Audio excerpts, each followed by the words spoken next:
Hi, everyone, and welcome back to yet another cracking edition of The Matt Brown Show. This is the Secrets of Fail series where we're talking to very successful CEOs, CTOs, and entrepreneurs all about their epic business blunders. And with us in the hot seat today is the CTO of a great company called AtScale, atscale.com. His name is David Mariani. Welcome to the show, David. Hi, Matt. Thanks for having me. The privilege is all mine. So you guys are doing some exciting stuff at AtScale. So I'd love for you just to give our audience around the world a bit about the elevator pitch. What are you guys up to over there? Well, it's about making data available to everyone when it comes to doing analytics. As you can see, I have some gray around the temples there. Do you? And so, yeah, slightly. Really the story of AtScale began at my work at Yahoo. And at Yahoo, we were big data. This was back in 2012 era. So big data, lots of different hungry consumers in the business, both on the advertising side for search and display, the audience side, all the Yahoo properties. And they needed data. And my problem was that I had one of everything because my predecessors, bought Tableau and MicroStrategy and ClickView. Excel was ever present, all kinds of different sort of consumers. And I had a couple hundred engineers that basically made big data small every day, Matt. And so I wanted to create a single source of truth. I wanted to let my audience do their own analytics using whatever tool was best for the job. So I wasn't going to try to change their habits. And I wanted to do that without moving data. So at the time, we were inventing Hadoop, which is where Hadoop came from. And so it was a massive data lake, not very accessible and only accessible by people who could write code. So the goal of AtScale is to make analytics available to everyone wherever they are and whatever tool they're using. And we have what we call a universal semantic layer, which means that everybody's speaking the language of business and everybody's speaking the same truth. So revenue is revenue. Gross margin, regardless of whether you're consuming it in a Jupyter notebook, in Tableau, or in Power BI, or Excel for that matter. Exciting, man. Exciting stuff.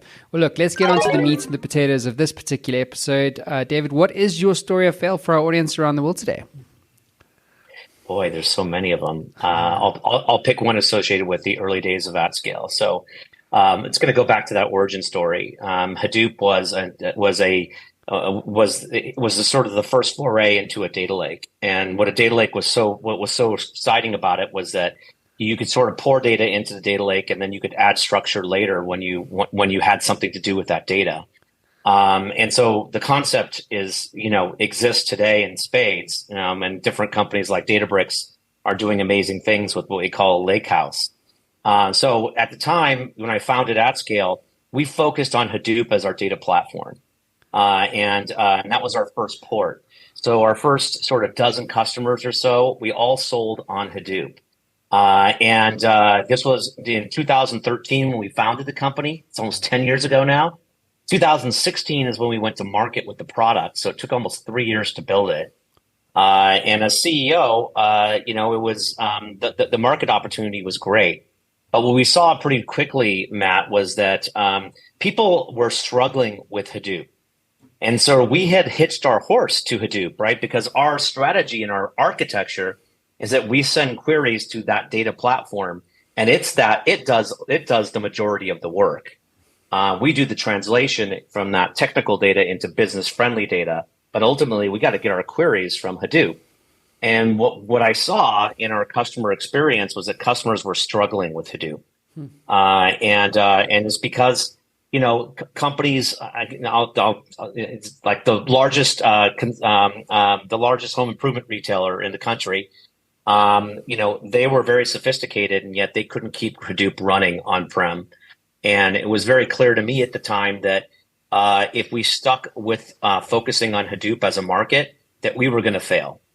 And so the hardship came in that we saw that the cloud data platforms, especially BigQuery and Snowflake at the time, were these new alternatives where our customers could actually let the cloud and the cloud vendors manage their data infrastructure. And that was clearly the right call. But you can imagine if you're talking about 2016, not a lot of companies were ready to move to the cloud. And so, while we sort of positioned and migrated some of our biggest early customers, one to Snowflake and one to BigQuery, and we did that successfully. It took another 2 years, maybe even 2.5 years, for the market to realize Hadoop was a failure and that the cloud data platforms were the future. But it took a while for them to, first of all, come to that realization, and then secondly, get their data up in the cloud.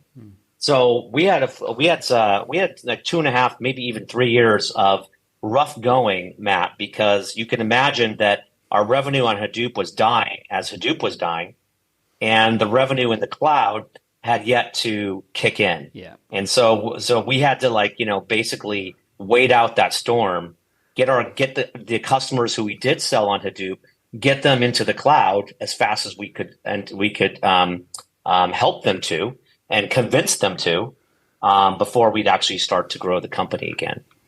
That's crazy, man.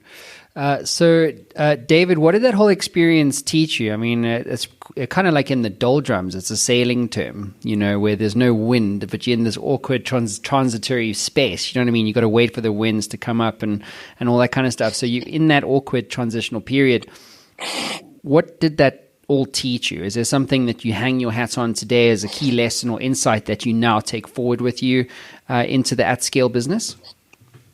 It's like I heard, Matt, from just recently from somebody I was talking to. I was actually mentoring somebody, and they said, the trick to a startup is don't die.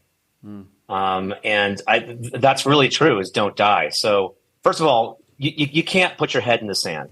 So our competitors on Hadoop at the time, they're all gone. Because, they were sort of like, oh, well, they stuck their head in the sand. They didn't actually admit to themselves that there was a coming problem. And then it was tough to do, right? Because you got to admit that you were wrong on something that I felt I was so right about. And you got to admit that to everybody, your customers, your board, your employees, the people that work with you. And so, first of all, you gotta suck it up and admit when you're wrong.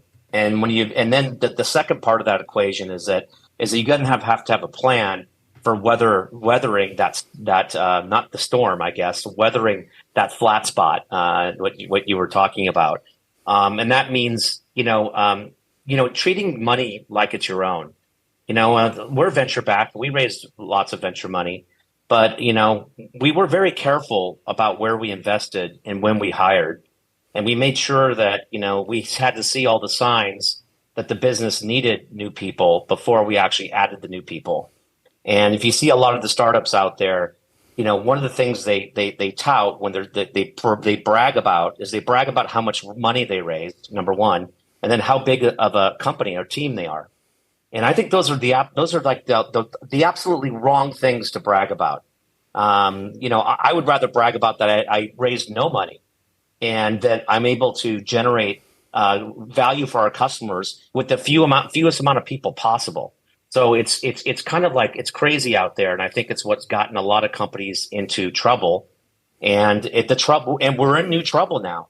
So the companies that sort of felt that way are going to have really hard time raising money if they can raise money at all. And they're going to have to do layoffs, and they're going to have to lay people off because they weren't good stewards of that capital. Mm-hmm.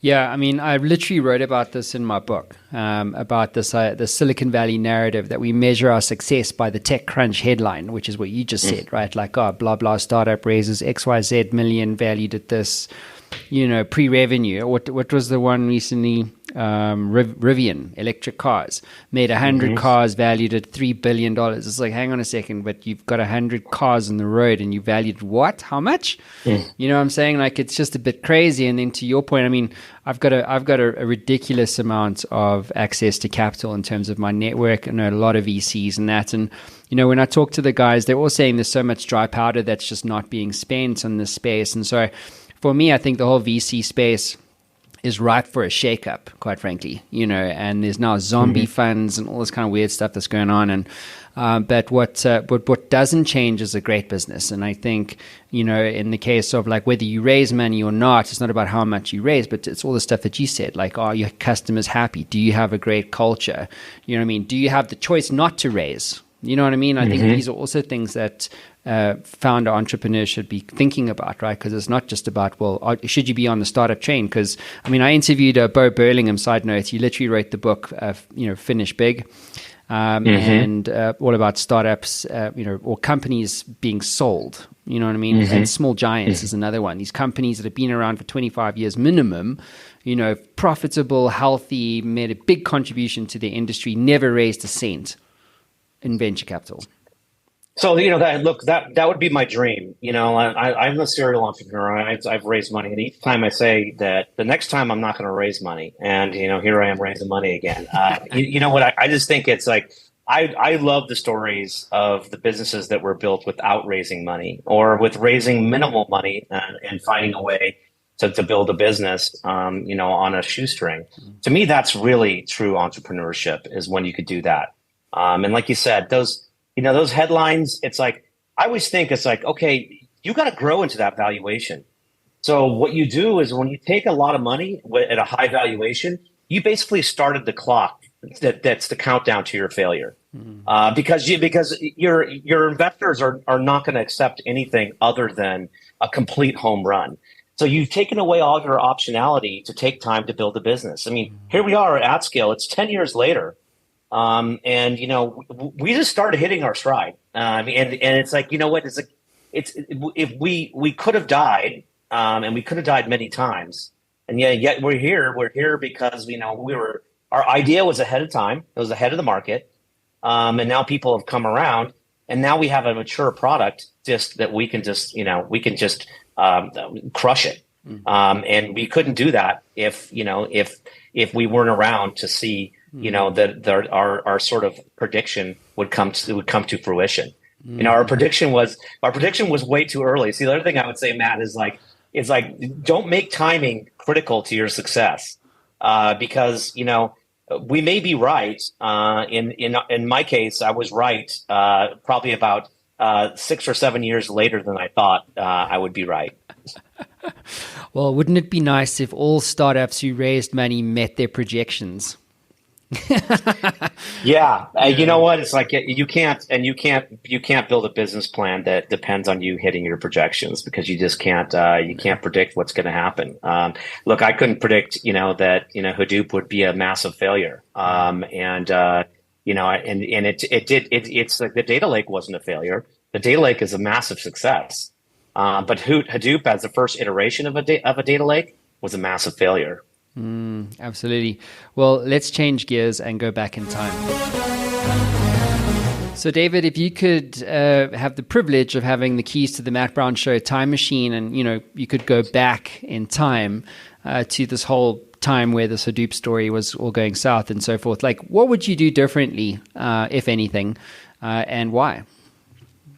Well, you know what? I mean, what I could say is that we did the right thing on the product side. And look, ultimately I'm a CTO. I'm a VP of engineering, and so what we did is that when we actually designed the product, we made sure that we didn't focus on we didn't hardwire in Hadoop.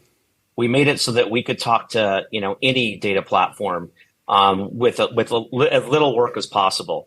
So by sort of like building in that optionality, Matt, that really sort of was a game changer for us, because it allowed us to really sort of really turn on a dime. Now, could we turn the business and the demand side on the dime? No, that was where we had to sort of wait it out. And I think that if I had to do something over again, I probably would have been more aggressive about preserving capital during that flat spot. And it's hard to do as a leader to cut costs, and cutting costs ultimately means that you have to let people go, because that's the major driver of costs. And we could have been in a better position, I think, if I would have been like less aggressive on hiring, or maybe more aggressive on cutting costs during that time. David, what is your advice to other CEOs or entrepreneurs out there in terms of the importance of failure or failing in business success? Look, I always say to anybody who will listen that you learn so much more from failure than you do from success. Because if you think about it right, you could be successful because you're lucky. And a lot of people are just lucky. And you know what? That's like, that doesn't teach you much, right? If anything, it creates an arrogance and overconfidence is my view. Mm-hmm. So what I will tell anybody who will listen is like, look, failure, it's fine. Failure is fine as long as you admit when you failed, and that you're quick to change course and to do something to rectify that. Because you make sure that your failures are not fatal. Running out of capital is fatal. You're not going to live to fight another day. So don't die. You don't die. Make sure that you do take risks, but you don't take risks that are existential risks. You take risks that you can survive if you're wrong. But you should be willing to fail, because if you don't fail, you're not learning. I tell my people, I say, look, you can try and fail and you'll be okay. But if you don't try, you're not going to be here long.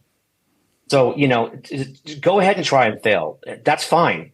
Just, you have to try. You have to take a risk, or else you'll never create anything of value. Yeah, such good advice. David, what about books, tools, and resources and things like that? Is there a book that you gift the most potentially, or maybe something that you read recently that you feel like, holy shit, this is something definitely I would recommend other entrepreneur CEOs to use? So let's see. I'll give you some old school ones, and then a newer one. I think that one of my favorite business books I ever read was Andy Grove's Only the Paranoid Survive. Yeah.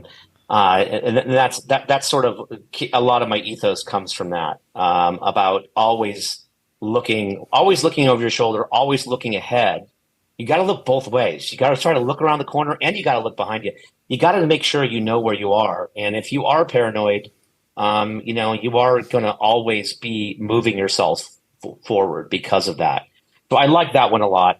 There's a lot of Steve Jobs books out there. I mean, one of the first ones I ever read was The Journey is the Reward, which was my favorite about Steve Jobs. And that's the whole philosophy that it's the journey is reward. So the ups and the downs is when you look back at it, even if it's a failure, you'll look back at it and hopefully you'll see the positives even in failure. And you obviously will be happy in your success and your successes along that way.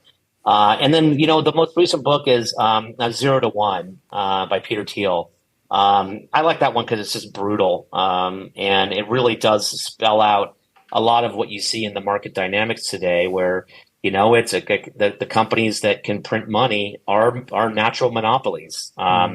But even those natural monopolies don't live forever. The Google printing machine, search printing machine, that's being disrupted as we speak, and they'll continue to print money, but not at 95% market share like they've enjoyed over the past decade or so. Isn't it funny how that's just such a surprise, right? You never ever would have said it. You know what I'm saying? And then it took one company that no one had heard about to put all of that at risk. It's nuts, eh? And that's kind of how it happens, right, Matt? Yeah. It's never a slow burn.